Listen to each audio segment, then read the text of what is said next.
مجھے اندازہ ہو گیا تھا کہ وہاں پر ضرور کوئی غیر مرئی مخلوق ہے، کیونکہ کافی عرصے سے وہ ہمیشہ سے وہ جو جگہ تھی وہ غیر آباد تھی، اور ایسی جگہوں پر کوئی نہ کوئی غیر جو مرئی مخلوقات ہیں وہ آباد ہو جاتی ہیں، وہ وہاں پر بسیرا کر لیتی ہیں۔ یہ کہانی ہمارے ساتھ مانچسٹر سے شیئر کرتے تھے وقاص احمد، بہت شکریہ، آپ نے بہت اچھی سٹوری ہمارے ساتھ شیئر کی ہے، اور آئندہ بھی آپ سے ہم امید کرتے ہیں کہ آپ اس طرح کی سٹوریز ہمارے ساتھ شیئر کریں گے۔ بڑھتے ہیں اگلی کہانی کی طرف۔ سب بڑے بزرگ کہا کرتے ہیں کہ بچوں کو شام کے وقت درختوں کے نیچے نہ جانے دو، اور خود بھی خواتین اور جو نوجوان لڑکیاں ہیں وہ بھی بال کھول کے درختوں کی جانب نہ جائیں، ایسی جگہ جاؤ جو کہ ویران ہو، یا شام کا ٹائم ہے تو چھت کی طرف نہ جایا کریں، کیونکہ اس ٹائم پہ آسمان سے بہت سے شیاطین اور ایسی چیزیں نازل ہوتی ہیں، ایسی مخلوق نازل ہوتی ہے جن کو کہ ہم دیکھ نہیں سکتے، مگر وہ گھروں میں پھیل جاتے ہیں اور پھر لوگوں کے اندر شر پھیلانے کی کوشش کرتے ہیں اور ان کو تنگ کرتے ہیں۔ ایسی ہی ایک کہانی ہمارے ساتھ شیئر کی ہے اقرا نے اسلام آباد سے۔ اقرا کہتی ہیں کہ یہ کہانی میری پھپھو کی ہے، اور پھپھو نے اپنی کہانی مجھے سنائی ہے۔ پھپھو کہتی ہیں کہ جب میں چھوٹی ہوا کرتی تھی تو بہت میں پیاری ہوا کرتی تھی اور گول مٹول تھی۔ میرے جو گھر والے ہیں وہ مجھ سے بہت پیار کرتے تھے، اور اکثر میری 2 پونیاں باندھی ہوتی تھی۔ تو کہتی ہمارے گھر کے پیچھے ایک باغیچہ تھا جہاں پر درخت وغیرہ بھی موجود تھے، تو ہم لوگ وہاں پر کھیلتے رہتے تھے بچے سارا دن۔ ایک روز ایسا ہوا کہ ہم لوگ وہاں پر وہ کھیل رہے تھے، جیسے بچے چھپ جاتے ہیں دوسرا ڈھونڈتا ہے، تو چھپنا چھپانا جو ہم بچپن میں کھیلا کرتے تھے، چھپن چھپائی جس کو کہا جاتا تھا، وہ کہتے ہیں ہم لوگ کھیل رہے تھے تو میں چھپنے کے لیے ان درختوں کی طرف چلی گئی۔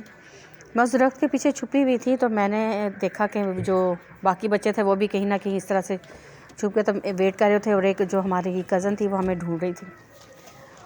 میں اس درخت کے پیچھے چھپی ہوئی تھی، تو مجھے یوں محسوس ہوا کہ درخت کے اوپر سے کسی کے چلنے کی آواز آ رہی، کسی کی ہنسنے کی آوازیں آئیں ہیں۔ درخت کے اوپر کوئی چل رہا تھا۔ میں نے جب اوپر کی طرف نگاہ دوڑائی تو میری ہی شکل کی اور میری ہی عمر کی ایک بچی وہاں پر بیٹھی ہوئی تھی، اور وہ اس کے پاس ایک اور بچی تھی جو کہ اس درخت کی شاخ کے اوپر چل رہی تھی، اور وہ جو بچی تھی وہ مجھے دیکھ کر ہنس رہی تھی، جو بیٹھی ہوئی تھی بچی وہ مجھے دیکھ کر ہنس رہی تھی، اس کی ہنسنے کی آواز بھی میری جیسی تھی۔ میں اس کو دیکھنے میں مگن تھی کہ ان دونوں نے درخت سے نیچے چھلانگیں لگا دی، اور چھلانگ لگا کر وہ بالکل میرے سامنے آ کے کھڑی ہو گئی۔ میں اتنی خوف زدہ ہوئی کہ میں نے چیخیں مار دی اور میں بے ہوش ہو کے گر گئی۔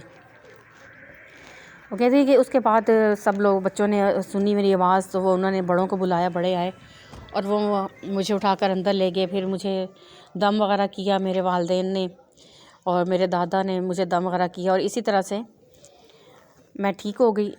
سب لوگ یہ سمجھے کہ یہ ٹھیک ہو گئی، مگر وہ سلسلہ میرے ساتھ چلتا رہا۔ مجھے اکثر ایسی ہی کچھ چیزیں نظر آتی تھی، کوئی کیڑے مکوڑے وغیرہ، وہ چلتے ہوئے آتے تھے اور آ کے میرے سامنے وہی لڑکی بن جاتی تھی، وہی بچی جو میری شکل کی تھی۔ اور پھر اسی طرح سے میری شادی بھی ہوگی۔ شادی کے بعد جب وہ سسرال میں گئیں تو وہاں پر بھی ان کو کہتی کہ مجھے اپنے کمرے میں اسی طرح سے چھت دیواروں کے اوپر وہ مکڑیاں اور کبھی کیڑے مکوڑے رینگتے ہوئے نظر آتے تھے۔ وہ کہتی ہیں کہ ایک دفعہ میں سو رہی تھی، دوپہر کا ٹائم تھا اور گرمیوں کے دن تھے، اور باقی گھر والے بھی دوپہر کے کھانے کے بعد آرام کر رہے تھے۔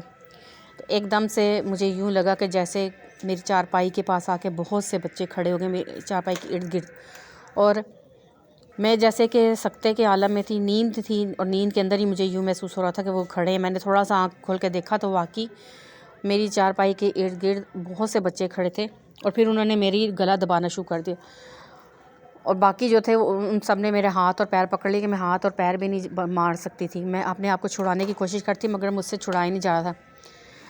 کہتے کہ جیسے کیسے کیا ہوا کہ میں نے اللہ کا زور سے نام لیا تو وہ لوگ سب غائب ہو گئے۔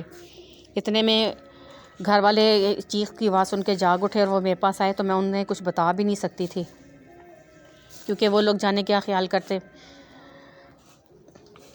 ابھی بھی وہ کہتی ہے کہ یہ چیز میری پھپھو کے ساتھ چل رہی ہے کہ 2 بار ایسا ہو چکا ہے کہ وہ ایک بار سردیاں تھیں تو وہ کہتی ہیں کہ تب بھی میرے ساتھ یہی چیز ہوئی تھی، اور میں کمبل لیے اوڑھے میں سو رہی تھی، میں کمبل اوڑھ کے، تو تب میرے کمبل کو اوپر کوئی بھاری مخلوق آ کے بیٹھ گئی اور اس قدر وزن تھا کہ مجھ سے ہلا نہیں جا رہا تھا۔ وہ کہتی ہیں کہ اس قدر دباؤ تھا کہ مجھے لگ رہا تھا کہ میری جو پسلیاں ہیں وہ ٹوٹ جائیں گی، اور اس وزن کی وجہ سے نہ میں سانس لے پا رہی تھی، نہ میں آواز میری نکل رہی تھی۔ یعنی بہت زیادہ دباؤ تھا. جب میں دیکھنے کی کوشش کرتی تھی تو اس چیز نے میرے منہ کے اوپر بھی اپنا دباؤ ڈالا ہوا تھا کہ میں کمبل ہٹا نہیں پا رہی تھی. مجھے یوں لگتا تھا کہ آج میرا آخری دن ہے اور میں سانس دبنے سے مر جاؤں گی. کہتے ہیں کہ پھر ایک دم سے مجھے اپنی بچپن والی بات یاد آئی. میں نے اللہ تعالیٰ کو بڑے سچے دل سے پکارا اور اللہ نے مجھے تنہا نہیں چھوڑا اور وہ چیز ایک دم سے میرے اوپر سے وزن جو تھا ہٹ گیا. کہتے ہیں کہ جب میں نے فوراً کمبل ہٹایا تو میں نے دیکھا کہ وہی لڑکی چھت کے ساتھ الٹی لٹکی ہوئی مجھے دیکھ رہی تھی. کہتی ہیں کہ میں نے چیخ ماری تو میرے گھر والے سب آ گئے اور مجھ سے پوچھنے لگے کہ کیا ہوا, مگر میں ان کو کچھ نہیں بتا پا رہی تھی. میں نے خود سے کئی لوگوں سے جا کے اس چیز کا دم وغیرہ کروایا ہے اور خود سے میں کئی مولوی حضرات کے پاس بھی گئی, مگر مجھے کہیں سے آرام نہیں آیا. کچھ دن کے لیے آرام آتا ہے اور پھر میرا وہی حالات ہو جاتے ہیں.